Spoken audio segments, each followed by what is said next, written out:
देखिए बेटा, centrifugal force क्या होता है? जो सेंट्रीफ्यूगल फोर्स है आपका एक तरह का सूडो फोर्स है। ठीक है ना? अगर आपका फ्रेम ऑफ रेफरेंस जब तक रोटेटिंग नहीं होगा ये फोर्स पिक्चर में नहीं आएगा, क्योंकि आपको पता है कोई चीज घूम रही है तो उसका एक एक्सेलरेशन तो होना ही है। ठीक है? तो घूमती हुई चीजों का जो एक्सेलरेशन होता है उस वजह से घूमती हुई चीजें अगर फ्रेम ऑफ रेफरेंस है, मतलब axis of rotation x y z आपका ओमेगा से घूम रहा है। ठीक है? फ्रेम ऑफ रेफरेंस आपका ओमेगा से घूम रहा है, तो और एक्सिस ऑफ रोटेशन रेस्ट पर है, और पार्टिकल उस रोटेटिंग फ्रेम के रिस्पेक्ट में भी दिखते हैं कैसा रोटेटिंग फ्रेम है। पार्टिकल उस रोटेटिंग फ्रेम के रिस्पेक्ट में रेस्ट पर है। Then along with real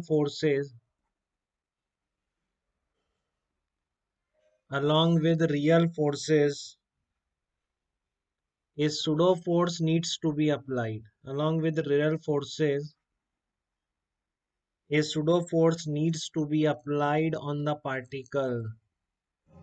Needs to be applied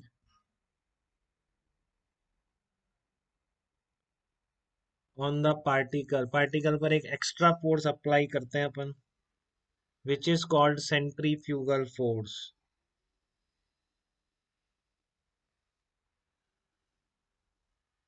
Which is called centrifugal force. तो इसका मैग्नीट्यूड क्या होता है? मैग्नीट्यूड ऑफ सूडो फोर्स क्या होगा? सेंट्रीफ्यूगल फोर्स का मैग्नीट्यूड, इसको ऐसे लिख दो, कैपिटल एफ सेंट्रीफ्यूगल, ये होता है इसकी एम ओमेगा स्क्वायर आर। यहाँ पर आर क्या है? Perpendicular distance from axis of rotation. जो फ्रेम है, फ्रेम आपका जिस एक्सिस के अबाउट घूम रहा है उस एक्सिस से परपेंडिकुलर डिस्टेंस। ये आप अभी लिख देंगे, चलो अभी। एफ सेंट्रीफ्यूगल क्या होता है? M omega square r. यहाँ पर आपका आर परपेंडिकुलर डिस्टेंस है from axis of rotation, and omega angular velocity of the frame. किसकी है? फ्रेम की है बेटा, पार्टिकल सिस्टम की बात नहीं कर रहा हूँ। ठीक है ना? Omega is the angular velocity of rotating frame. तो इसकी डायरेक्शन क्या होगी? रेडियली आउटवर्ड डायरेक्शन में लगता है हमेशा। Radially outward direction. Radially outward direction, तो ये आप ध्यान रखिए, क्योंकि आपको पता है कि जब भी आप नॉन इनर्शियल फ्रेम में जाते हैं तो बिना सुडो फोर्स लगाए F equals to m a नहीं लगता है। कई बार बातें हुई हैं, बहुत देर देर दिनों तक बातें हुई हैं इस बारे में। तो हर्ष यादव, याद है क्या आपको ये बात बेटा, कि अगर आपका फ्रेम नॉन इनर्शियल होगा तो क्या करना पड़ता है? देखो, हर्ष मोदी को याद हो, हर्ष मोदी आपको याद है जब फ्रेम नॉन इनर्शियल होता है तो क्या करना पड़ता है? हाँ, तो ये भी एक वैसा ही सुडो फोर्स है। ठीक है ना? जब फ्रेम रोटेट कर रहा है तो omega square r radially outward direction में लगेगा। तो रोटेटिंग फ्रेम का पहला एग्जांपल देखिए, आप इसको लगाना सीखना है आपको। एम ओमेगा स्क्वायर ठीक है होता है, बट इसको लगाने के लिए क्या क्या करना पड़ता है? तो जैसे मैं बहुत सिंपल एग्जांपल इसी का ले लेता हूँ, अभी जो करा, ये आपने अभी एक क्वेश्चन ये तो करा था। ठीक है, अब मान लो मैंने पार्टिकल कोई सिस्टम ले लिया है, जो घूमता हुआ पार्टिकल है, इसी को मैंने क्या ले लिया? फ्रेम ऑफ रेफरेंस ले लिया। ठीक है, इस घूमते हुए पार्टिकल को मैंने क्या ले लिया? फ्रेम ऑफ रेफरेंस ले लिया। तो ये घूमता हुआ पार्टिकल तो कैसा हो गया? नॉन इनर्शियल फ्रेम हो गया ना बेटा। ठीक है ना? ये किस एक्सिस के अबाउट घूम रहा है? इस एक्सिस के अबाउट घूम रहा है। मान लो किससे घूम रहा है? ओमेगा से घूम रहा है। ठीक है, तो फ्रेम क्या हो गया? Frame at the particle. तो पार्टिकल तो घूमता हुआ फ्रेम है, घूम रहा है पार्टिकल। ठीक है ना? और पार्टिकल खुद पार्टिकल के रिस्पेक्ट में तो रेस्ट पर ही होगा। तो मतलब ये जो एम मास का पार्टिकल है इस फ्रेम में, कौन सा फ्रेम? पार्टिकल का फ्रेम। तो पार्टी एम मास इस फ्रेम में क्या होगा? स्टेशनरी होगा। M will be at rest in this frame.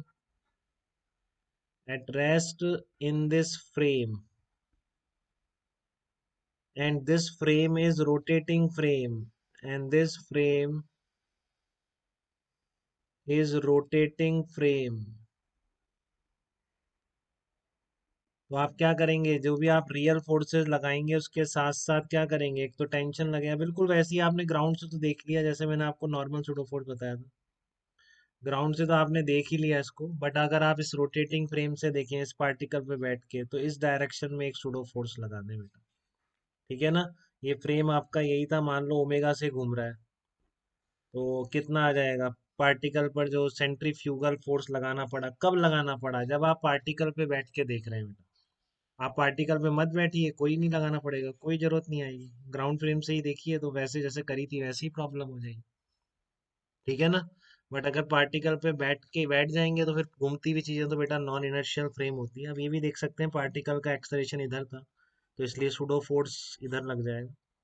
या इसको जनरल बोलते हैं, पार्टिकल का फ्रेम रोटेटिंग फ्रेम है, तो ये एक्सिस ऑफ रोटेशन से डिस्टेंस कितनी है इसकी, आर। तो m omega square into r. Omega क्या है? Angular velocity of the frame. ठीक है। आर क्या है? जिस फ्रेम जिस एक्सिस के अबाउट घूम रहा है, उससे परपेंडिकुलर डिस्टेंस पार्टिकल की। और ओमेगा क्या है? उस फ्रेम की, जो फ्रेम है उसकी एंगुलर वेलोसिटी। अब आप इस पर F equals to m a लगाइए। अब पार्टिकल खुद के रिस्पेक्ट में तो क्या है, रेस्ट पर ही है, तो फोर्स क्या होंगे? बैलेंस हो जाएंगे, कोई एक्सलेरेशन नहीं है। Acceleration of the particle with respect to particle क्या होगा? जीरो। तो क्या बनेगा? T cos theta equals to M G, और T sine theta equals to M omega square. यही बनेगा बेटा यहाँ से। तो इस तरह से ऐसे घूमती हुई चीजें हमेशा नॉन इनर्शियल फ्रेम होगी। एक और एग्जांपल देख लीजिए इसका। ठीक है ना? अब मान लो इस तरह का ये बॉक्स है, ध्यान से सुनेंगे सब लोग, गलती कोई नहीं करेगा। इसके अबाउट ये घूम रहा है ओमेगा से। ठीक है ना? तो इसको अगर आप ओरिजिन मान लोगे, तो एक्सिस है एक्स वाई जेड, वो भी ओमेगा से घूमेंगे। ठीक है। और यहाँ से आर डिस्टेंस पर एक पार्टी एम मास का पार्टिकल रखा हुआ है, या एम मास का ब्लॉक रखा हुआ है, और ये फ्रेम ओमेगा से घूम रहा है। ठीक है। तो आर डिस्टेंस पर इसकी एक्सिस से एम मास का ब्लॉक रखा हुआ है, इस फ्रेम के रिस्पेक्ट में स्टेशनरी है और रोटेटिंग फ्रेम के रिस्पेक्ट में रेस्ट पर है। तो जब इस फ्रेम के रिस्पेक्ट में वो रेस्ट पर है, तो आपको फ्रिक्शनल फोर्स बताना है। Frictional force between block and ground कितना हो? Frictional force between block and ground कितना हो?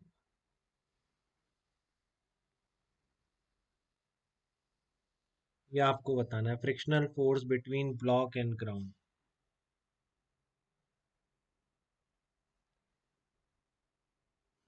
अक्षत ने बिल्कुल सही एक ही बारे में बता दिया, बाकी लोग भी आगे बढ़े बेटा। फ्रिक्शनल फोर्स कितना अगर ओमेगा से घूम रहा है, आर रेडियस के सर्कुलर पाथ में घूम रहा है, तो इसमें फ्रिक्शनल फोर्स कितना है between the floor of the box and the ground, and the box and the ground, इसके बीच में फ्रिक्शनल फोर्स कितना है?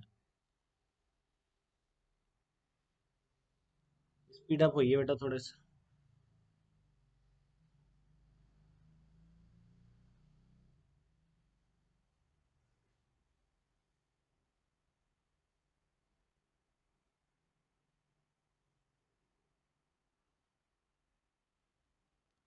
जल्दी आंसर चाहिए बेटा आपका।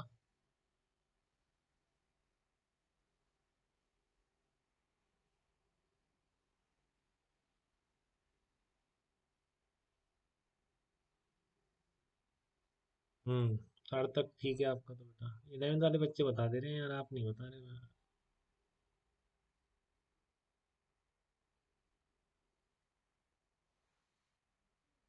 ध्रुव ठीक है बेटा, एकदम ठीक, वेरी गुड ध्रुव, सही बताया आप।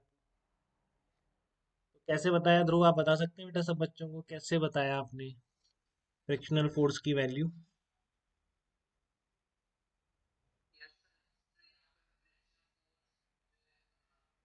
पहले बताओ आप कहाँ से देख रहे हैं, इस अंदर बैठ के देख रहे हैं या ग्राउंड से देख रहे हैं आप?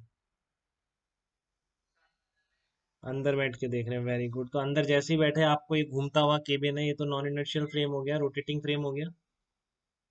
ठीक है। तो आप इस पर एक सुडो फोर्स अप्लाई करेंगे, क्या करेंगे आप?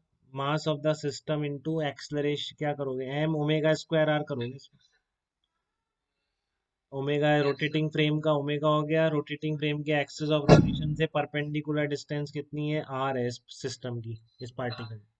ठीक है। तो इसलिए एम मास के पार्टिकल पर बाहर की तरफ इस फ्रेम में फोर्स आ जाएगा। अब इस फ्रेम के रिस्पेक्ट में तो स्टेशनरी है, तो सरफेस रोकने के लिए किधर करेगी? इस डायरेक्शन में फोर्स लगाएंगे। हाँ, सरफेस इसको रोकने के लिए अपोजिट डायरेक्शन में फोर्स लगाएगी। बेटा बात समझ में आ रही है आपको कि रोटेटिंग फ्रेम में कैसे सेंट्रीफ्यूगल फोर्स एक सुडो फोर्स की फॉर्म में लगाना पड़ता है। ठीक है। और जब पार्टिकल स्टेशनरी है तो आपको कितना लगाना पड़ेगा, एम ओमेगा स्क्वायर आर। इस डायरेक्शन में हो गया, फ्रिक्शन इतना है क्योंकि रेस्ट पर है, चल तो रहा नहीं है केबिन के रिस्पेक्ट में, तो आपका फ्रिक्शनल फोर्स कितना आ जाएगा, एम ओमेगा स्क्वायर आर। ठीक है। और इसका अगर मैं ग्राउंड फ्रेम से देखता तो एक्सलरेशन टुवर्ड द सेंटर कितना है, ओमेगा स्क्वायर आर। तो ये फ्रिक्शनल फोर्स की वैल्यू कितनी हो जाती है, m omega square into small r हो जाती है। ठीक है ना, अगर ग्राउंड फ्रेम से देखता तो। बोलिए बेटा कोई तकलीफ यहाँ तक। अब आप कंबाइन है, मैंने दोनों फोर्सेस बता दिया, आप अंदर बैठ के देखें या ग्राउंड से देखें, वो आपकी मर्जी है चीज़ों को। बट जब भी रोटेटिंग फ्रेम से देखेंगे तो सेंट्रीफ्यूगल फोर्स पिक्चर में आ जाएगा। रोटेटिंग फ्रेम से नहीं देख रहे हैं तो सेंट्रीफ्यूगल फोर्स कभी भी पिक्चर में नहीं आएगा। ठीक है।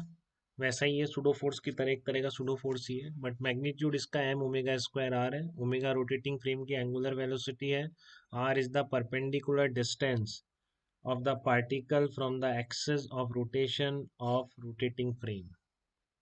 ठीक है। कोई दिक्कत यहाँ तक